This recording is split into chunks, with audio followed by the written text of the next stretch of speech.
the division, the proportion just right, 85-15, maybe that's the maximally happiness-producing arrangement of society, in which case, on the basis of classic utilitarianism, it would be the right way to organize society. Consider, as an illustration on a smaller scale, a lynch mob. We had a lynching in Duluth not all that long ago. 3 young men were strung up. I can assure you that by lynching those 3 young men, that mob derived more happiness than any other action that might have taken at that point. While the 3 young men were unhappy, I can assure you there's going to be a calculus that's going to show that that was a net happiness maximizing action at the time. Here's another I like to suggest to my students. Suppose the government were to take 100 smokers at random, put them on television, and shoot them each year. What would happen as a consequence? Well, it'd be very reasonable to surmise that enthusiasm for smoking would diminish. There'd be fewer incidents of lung cancer, cancer of the throat, mouth, tongue.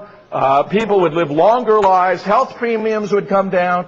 We might see an awful lot of happiness-inducing consequences if we were to put 100 smokers on television each year and shoot them.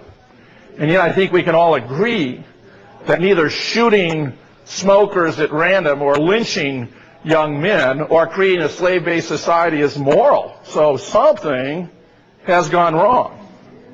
The problem appears to be the failure to consider individual rights. The most defensible moral theory appears to be one that's rooted in a theory of individual rights by virtue of being a human being. It's a principle known as the deontological moral theory in a particular version that maintains that morality requires that you treat other persons with respect and you never treat them merely as means. A more technical formulation says you treat other persons as ends, meaning as intrinsically valuable in and of themselves, and never merely as means. Now, the merely is the key part to it, because we treat one another as means all the time. We treat one another as means all the time. Employers and employees. The employer is using the employees as a means to run a business and make a profit. The employees are using the employer as a means of earning an income, making a living. As long as they're treating one another with respect, means relationships are perfectly moral.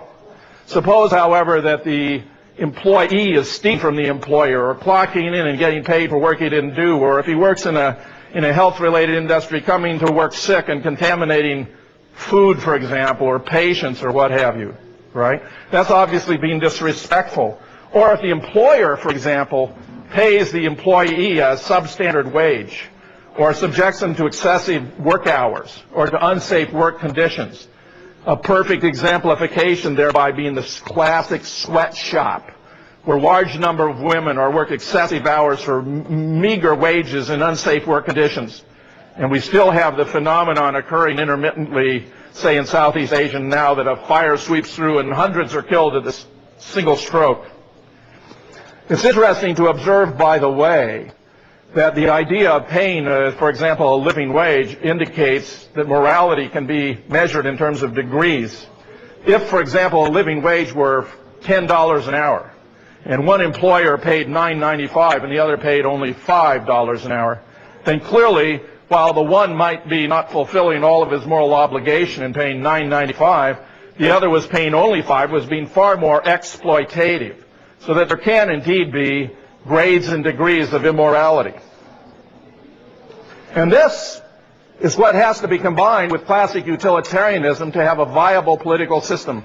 Once you understand the nature of deontological moral rights, that all humans are entitled to be treated with respect to the pursuit of life, liberty, and happiness, for example, provided they aren't violating those rights of their fellow human, you begin to appreciate why a democratic political process cannot simply be justified on the basis of majority rule, but has to be combined with majority rule and minority rights. And here, of course, is one way in which the ACLU enters in. Because the ACLU goes out of its way to defend the first 10 amendments to the Constitution, typically referred to as the Bill of Rights, which include freedom of speech, freedom of religion. And here we get a clue as to why Jerry Falwell would put the ACLU on his hit list. Falwell and Robertson don't actually believe in a democracy with freedom of religion, freedom of belief. They actually would impose their religious views on the entire community, and therefore they dissent from the ACLU. But at least now we're gaining an understanding of why murder, robbery, kidnapping, and rape are immoral acts. They involve treating other persons merely as means, and why 9/11 should be viewed as a moral atrocity. Now the question becomes, is our president, is this administration a limited utilitarian entity? When I was a young man, I had conversation with my father, who majored in political science at UCLA, and he would explain to me the principles that define the Republican Party. Those included a commitment to balanced budgets, constitutional government, a non-interventionist foreign policy, keeping the government out of our personal lives, and states' rights. And as I'm fond of observing, this administration violates every one of those principles. We've run up massive deficits, greater than any before in history. They are violating and subverting the Constitution, especially through the Patriot Act that has essentially vitiated the First, the Fourth, and the Sixth Amendments. They are engaged in so-called preventative wars, not merely preemptive. Actually, under the United Nations Charter, a preemptive war is one where you are subject to an imminent threat. A nation is entitled to respond to an imminent threat. But in these cases, there were no imminent threats from Afghanistan or from Iraq. Indeed, the rationale that went into justifying the attacks on Afghanistan and especially Iraq are precisely the same as those Emperor Hirohito used in calculating that it was in the Japanese national interest to attack us at Pearl Harbor. So the Bush doctrine has a precursor. It's the Hirohito doctrine, so that if indeed December 7th, 1941 is a day that will live in infamy, then what will historians record about our intervention in Iraq?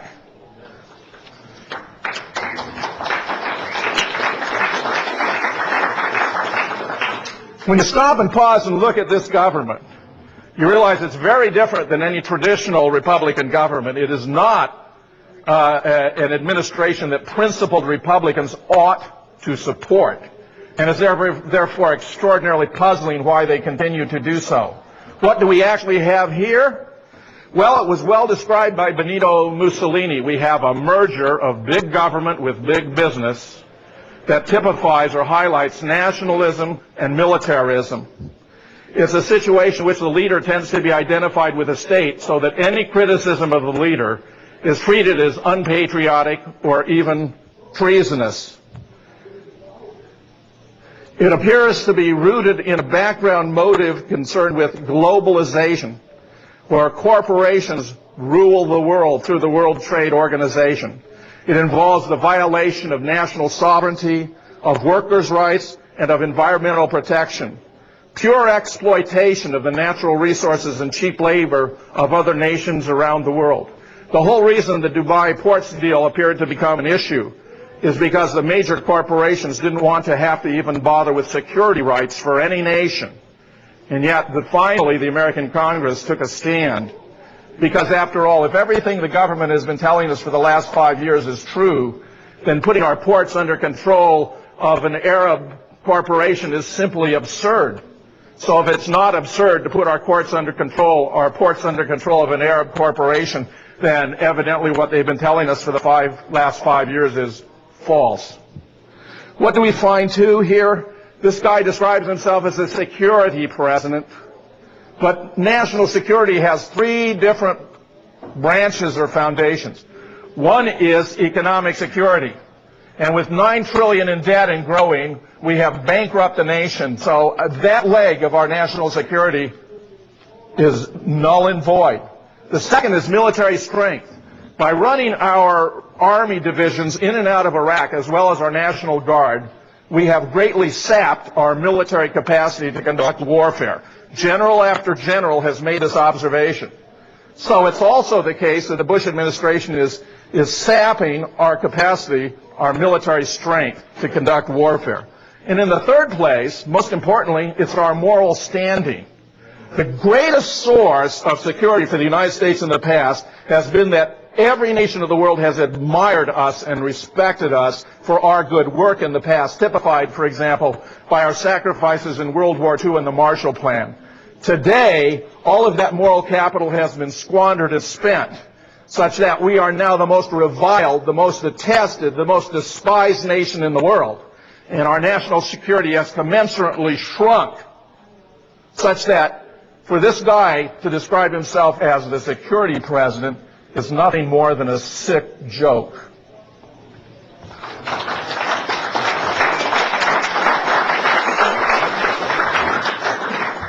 Some commentators, as notable as Noam Chomsky, have suggested there are problems here in the United States, and I'm so gratified that he noticed. In a piece that's just appeared in The Independent in the UK, Why It's Over for America, Chomsky enumerates 3 principles that are typical of a failed state that he attributes to the United States. One is their inability or unwillingness to protect their citizens from violence and perhaps even destruction.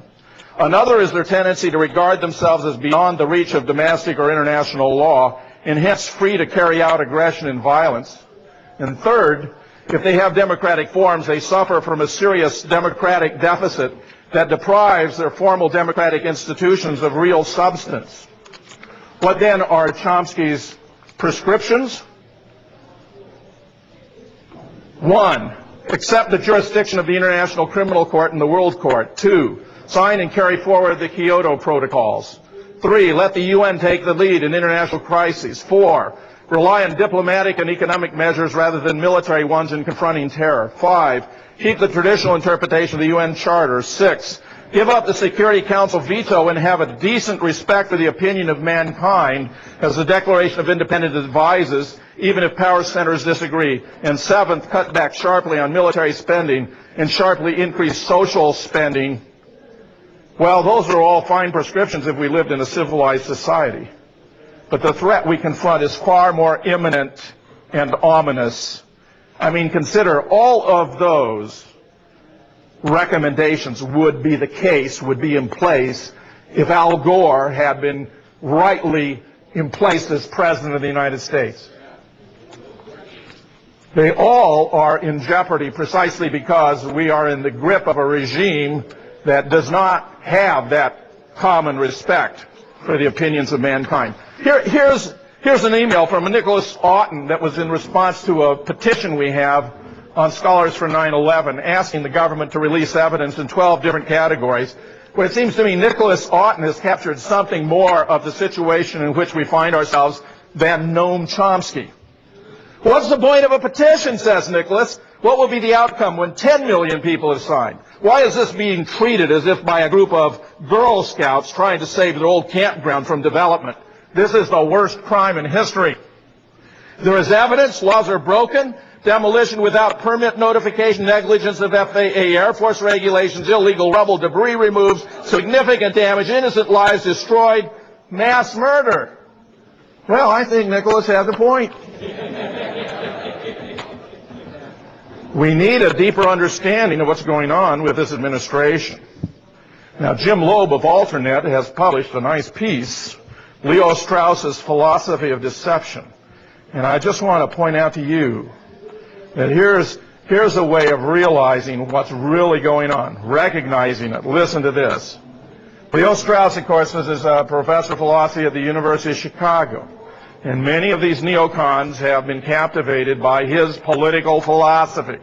Let me illuminate and enumerate some of the principles that define it, as Jim Loeb has done.